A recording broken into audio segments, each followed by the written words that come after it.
আর পৃথিবীর মানুষরা যদি জানতো মসজিদে আগে ভাগে আসার কি ফজিলত রয়েছে, তাহলে মানুষ তাড়াতাড়ি মসজিদে আসতো। এরপর নবীজি বলেন, ওয়ালাউ ইয়ালামুনা মা ফিল আতমাতি ওয়াস সুবহি লা আতাউহুমা ওয়ালাউ হুবুয়া। মানুষরা যদি জানতো এশার নামাজে এবং ফজরের নামাজে কি সওয়াব রয়েছে, তাহলে মানুষগুলো হাড়ি মুড়ি দিয়ে হলেও মসজিদে এসে এশা এবং ফজরের নামাজ আদায় করত।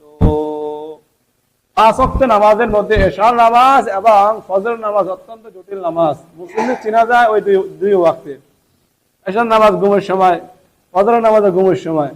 অনেকে যারা অলস তারা ঘুমিয়ে যায়, নামাজ পড়তে পারে না। আর যারা মুত্তাকি, অনেক শক্তিশালী ইমানদার, তারা ঘুমায় না, তারা বলে না আমরা আল্লাহ রাব্বুল আলামিন নামাজ আদায় করে আমরা ঘুমাবো। এশার নামাজ এবং ফজর নামাজ ফজিলত সম্পর্কে রাসূলুল্লাহ সাল্লাল্লাহু আলাইহি সাল্লাম হাদিস শরীফে ইরশাদ করেন, আন উসমান রাদিয়াল্লাহু তাআলা আনহু قال, উসমান রাদিয়াল্লাহু তাআলা আনহু তিনি বলেন, قال রাসূলুল্লাহ সাল্লাল্লাহু আলাইহি ওয়াসাল্লাম, রাসূলুল্লাহ সাল্লাল্লাহু আলাইহি সাল্লাম বলেছেন, সাল্লাল ফাজরা ফি জামাআতিন ফাকান্নামা কামা নিসফাল লাইল। যে ব্যক্তি এশার নামাজ জামাতের সহিত আদায় করলো, কেমন জানি ওই ব্যক্তি অর্ধ রাত্রি পর্যন্ত নফল নামাজ আদায় করলো। এরপর নবীজি বলেন, ওমা সাল্লাল ফাজরা ফি জামাআতিন ফাকান্নামা নিসফাল লাইলা কুল্লাহু। এই ব্যক্তি ফজরের নামাজ জামাতের সহিত আদায় করলো, কেমন জানি সে সারা রাত দাঁড়িয়ে দাঁড়িয়ে নফল নামাজ আদায় করলো। অতএব এশার নামাজ এবং ফজর নামাজ অত্যন্ত গুরুত্বপূর্ণ নামাজ। আমরা দেখি অনেক সময় মাগরিবের নামাজে, আসরের নামাজে লোক ভরপুর থাকে, কিন্তু এশার নামাজে আর ফজরের নামাজে লোক পাওয়া যায় না। আল্লাহ রাব্বুল আলামিন আমাদেরকে 5 ওয়াক্ত নামাজ, এশা এবং ফজর সহ 5 ওয়াক্ত নামাজ ভালোভাবে আদায় করার তৌফিক দান করুক, বলেন আমিন। নামাজের ফাজাইল সম্পর্কে রাসূলুল্লাহ সাল্লাল্লাহু আলাইহি সাল্লাম আরেকটি হাদিস, বুখারী শরীফের বর্ণনা, নবীজি সাল্লাল্লাহু আলাইহি সাল্লাম বলেন, আন আবি হুরায়রা রাদিয়াল্লাহু তাআলা আনহু قال, আবু হুরায়রা রাদিয়াল্লাহু তাআলা আনহু বলেন, قال রাসূলুল্লাহ সাল্লাল্লাহু আলাইহি ওয়াসাল্লাম, রাসূলুল্লাহ সাল্লাল্লাহু আলাইহি ওয়াসাল্লাম বলেছেন, সাবআতুন ইউযিল্লুহুমুল্লাহু ফি যিল্লিহি ইয়াওমা লা যিল্লা ইল্লা যিল্লুহু। কিয়ামতের ময়দানে আল্লাহ রাব্বুল আলামিন তার আরশের ছায়া তলে 7 শ্রেণীর ব্যক্তিকে জায়গা দিবেন। 1 নাম্বার হচ্ছে ইমামুন আদিলুন, ন্যায়পরায়ণ শাসক। যে ন্যায়পরায়ণ, আল্লাহ রাব্বুল আলামিন কাল কিয়ামতের ময়দানে আরশের নিচে এই ন্যায়পরায়ণ শাসককে আল্লাহ রাব্বুল আলামিন তার আরশের নিচে ছায়া দান করবেন। 2 নম্বর ওয়াশাবুন নাশাআ ফি ইবাদাতিল্লাহি তাআলা। 2 নম্বর হচ্ছে এমন যুবক যে ব্যক্তি যৌবনে সে আল্লাহ রাব্বুল আলামিনের ইবাদত বন্দেগীর জন্য তার সময়কে অতিবাহিত করেছে। 3 নম্বর ওয়ারাজুলুন কলবুহু মুআল্লাকুম বিল মাসজিদি ইযা খারাজা মিনহু হাত্তা ইয়াউদা ইলাইহি। 3 নম্বর হচ্ছে এমন ব্যক্তি যার অন্তর, যার কলব তার মসজিদের সাথে সম্পৃক্ত। যখন সে মসজিদ থেকে বের হয়ে যায়, তখন সে চিন্তা করে কখন আসরের আজান দিবে, আমি মসজিদে গিয়ে আল্লাহ রাব্বুল আলামিনকে সিজদা দিব। যখন সে আসর পড়ে যায়, তখন সে মাগরিবের চিন্তা করে কখন মাগরিবের আজান দিবে। তাহলে এমন ব্যক্তিকে আল্লাহ রাব্বুল আলামিন কাল কিয়ামতের ময়দানে তার আরশের ছায়ার তলে আল্লাহ রাব্বুল আলামিন ছায়া দান করবেন। এরপর দেখেন, ওয়ারাজুলুন মুআল্লাকুম বিল মাসজিদি ইযা খারাজা মিনহু হাত্তা ইয়াউদা ইলাইহি। এরপর নবীজি বলেন, ওয়ারাজুলানি তাহাব্বা ফিল্লাহ ইজতামা আলাইহি ওয়া তাফাররাকা ইলাইহি। 4 নম্বর হচ্ছে এমন 2 জন ব্যক্তি যারা আল্লাহ রাব্বুল আলামিনের সন্তুষ্টির জন্য তারা একে অপরকে ভালোবাসে, আবার একে অপরকে সাল্লাল্লাহু আলাইহি সাল্লাম বলেন, আল হুব্বু ফিল্লাহ ওয়াল বুগদু ফিল্লাহ। ভালোবাসা হবে আল্লাহর জন্য, শত্রুতা হবে আল্লাহর জন্য। এমন ব্যক্তিকে আল্লাহ রাব্বুল আলামিন তার আরশের তলে কাল কিয়ামতে দিবেন। এরপরে 5 নম্বরে দেখেন, ওয়ারাজুলুন যাকারাল্লাহ খালিয়ান ফাফাদাত আইনাহ। অতঃপর 5 নম্বর এমন ব্যক্তি, যে যুবক আল্লাহর কথা যখন স্মরণ করে তখন তার দু চোখ দিয়ে ঝরঝর করে পানি ঝরে। 6 নম্বর ওয়ারাজুলুন দাআতু ইমরাতু যাতু হাসাবিন ওয়া জামালিন ফাকালা ইন্নী আখাফুল্লাহ।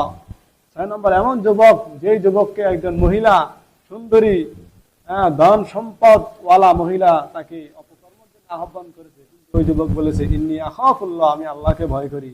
এমন ব্যক্তিকেও আল্লাহ রাব্বুল আলামিন তার আরশের তলে ছায়া প্রদান করেন। 7 নাম্বার হচ্ছে ওয়ারাজুলুন তাসাদ্দাকা বিসাদাকাতিন ফাআখফাহা হাত্তা লা তা'লামা শিমালুহু মা তুনফিকু ইয়ামিনুহু, এমন ব্যক্তি যে সদকা করার সময় তার ডান হাতে কি দান করে বাম হাতে জানে না, বাম হাতে কি দেয় ডান হাতে জানে না।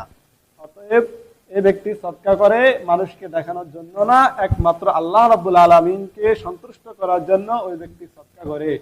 এই 7 শ্রেণীর ব্যক্তিকে আল্লাহ রাব্বুল আলামিন কাল কিয়ামতের ময়দানে আল্লাহ রাব্বুল আলামিনের আরশের তলে ছায়া প্রদান। অতএব এই 7 শ্রেণীর মধ্যে এক শ্রেণী হচ্ছে মুসল্লি, যারা 5 ওয়াক্ত নামাজ আদায় করে। আল্লাহ রাব্বুল আলামিন আমাদের সবাইকে কাল কিয়ামতের ময়দানে আল্লাহ রাব্বুল আলামিনের আরশের তলে ছায়া দান করুক, বলেন আমিন।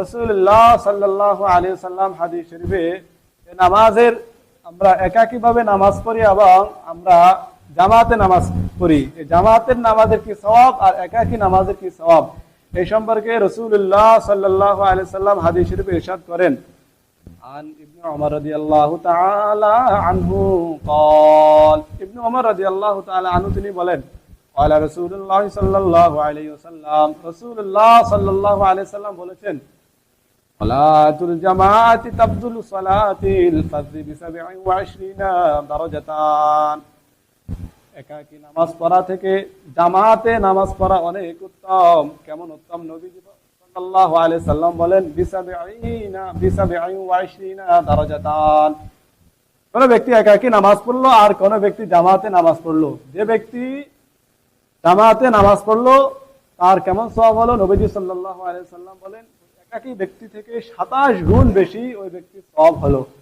অতএব নামাজ পড়ার দুইটা কাইফিয়ত, একটা হচ্ছে একাকী নামাজ পড়া আর একটা হচ্ছে জামাতের সহিত নামাজ পড়া। তাহলে জামাতের সহিত নামাজ পড়লে একাকী ব্যক্তি থেকে 27 গুণ বেশি সওয়াব পাওয়া যায়। আল্লাহ রাব্বুল আলামিন আমাদের সবাইকে জামাতের সহিত নামাজ আদায় করার তৌফিক দান করুক, বলেন আমিন। আমাদের আবার আরেকটা সময় দেখা যায়, আরেকটা সমস্যা কি, আমরা যখন জামাত দাঁড়িয়ে যাই তখন আমরা অনেকে দৌড়াদৌড়ি করি, আমরা রাস্তা পারাপার হই, এতে দেখা যায় অনেক সময় অনেক দুর্ঘটনা ঘটে। এটা হাদিসে নিষেধ করা হয়েছে, বুখারী শরীফের বর্ণনা। রাসূলুল্লাহ সাল্লাল্লাহু আলাইহি ওয়াসাল্লাম বলেন, আন আবি হুরায়রা রাদিয়াল্লাহু তাআলা আনহু قال, আবু হুরায়রা রাদিয়াল্লাহু তাআলা আনহু তিনি বলেন, قال রাসূলুল্লাহ সাল্লাল্লাহু আলাইহি ওয়াসাল্লাম, রাসূলুল্লাহ সাল্লাল্লাহু আলাইহি ওয়াসাল্লাম বলেছেন, উকিমাতিস সালাতু ফালা তাতুহা, দৌড়াদৌড়ি করে এসিও না, ওয়া তুহা তামশুনা, নবীজি বলেন তোমরা আস্তে আস্তে হেঁটে হেঁটে আসো, আলাইকুমুস সাকিনা ফামা আদরাকতুম ফাসাল্লু ওয়া মা ফাতাকুম ফাতিমু, নবীজি সাল্লাল্লাহু আলাইহি ওয়াসাল্লাম বলেন তোমাদের উপর শান্তি বর্ষিত হোক, তোমরা ফামা আদরাকতুম ফাসাল্লু ওয়া মা ফাতাকুম ফাতিমু, অথবা তোমরা যে 1 রাকাত 2 রাকাত পাও তা আদায় করো, আর যে 1 রাকাত 2 রাকাত ছুটে গেছে তা তোমরা পরবর্তীতে আদায় করে নাও। তোমাদের এই তাড়াহুড়া ভাবে আসার কোনো প্রয়োজন নাই, যে তাড়াহুড়ার মাধ্যমে দুর্ঘটনা ঘটে যায়। তাহলে আমাদের উচিত হচ্ছে আস্তে ধীরে আসা, কোনো তাড়াহুড়া না করা, আমি যা পামু তা পড়বো। রাসূলুল্লাহ সাল্লাল্লাহু আলাইহি ওয়াসাল্লাম এই হাদিসে এই নামাজ সম্পর্কে আল্লাহ রাব্বুল আলামিন এবং নবী আকরাম সাল্লাল্লাহু আলাইহি সাল্লামের আসারের মধ্যে এই নামাজের ফাজাইল সম্পর্কে রাসূলুল্লাহ সাল্লাল্লাহু আলাইহি সাল্লাম বিভিন্ন ভাবে ইরশাদ করেছেন। আল্লাহ রাব্বুল আলামিন আমাদেরকে যথাযথভাবে এই ফাজাইল শুনে ফাজাইলের উপর আমল করে আল্লাহ রাব্বুল আলামিনের ইসলামের উপর টিকে থাকার তৌফিক দান করুক, বলেন আমিন। রাসূলুল্লাহ সাল্লাল্লাহু আলাইহি সাল্লাম হাদিস শরীফে ইরশাদ করেন, আন আবি হুরায়রা রাদিয়াল্লাহু তাআলা আনহু قال قال رسول الله صلى الله عليه وسلم, রাসূলুল্লাহ সাল্লাল্লাহু আলাইহি সাল্লাম বলেন, ইজতানিবু সাবআল মুবিকাত, নবী আকরাম সাল্লাল্লাহু আলাইহি সাল্লাম বলেন যে তোমরা ধ্বংসাত্মক 60টি গুনাহ থেকে বেঁচে থাকো। রাসূলুল্লাহ সাল্লাল্লাহু আলাইহি সাল্লাম তিনি সাহাবায়ে কেরামকে বললেন তোমরা ধ্বংসাত্মক 60টি গুনাহ থেকে বেঁচে থাকো। সাহাবায়ে কেরাম বললেন, ক্বালু ইয়া রাসূলুল্লাহ ওয়া মা হুন্না, ইয়া আল্লাহর রাসূল সে ধ্বংসাত্মক 60টি গুনাহ কি? নবী সাল্লাল্লাহু আলাইহি সাল্লাম বলেন, ক্বালা লা তুশরিক বিল্লাহ, এক নম্বর আল্লাহর সাথে শিরক করো না, ওয়াসসিহরু জাদু করো না, ওয়াল কাতলু হত্যা করিও না, ওয়া কাতলুন নাফসিল্লাতী হারামাল্লাহু ইল্লা বিল হাক্কি, অন্যায়ভাবে কাউকে হত্যা করিও না, ওয়া আকলির রিবা, কখনো সুদ খেও না, ওয়া আকলি মালিল ইয়াতীম, ইয়েতিমের সম্পদ খেও না, ওয়া তাওয়াল্লি ইয়াওমা যাহফি, আর যুদ্ধের ময়দান থেকে পলায়ন করিও না, ওয়া কাসফুল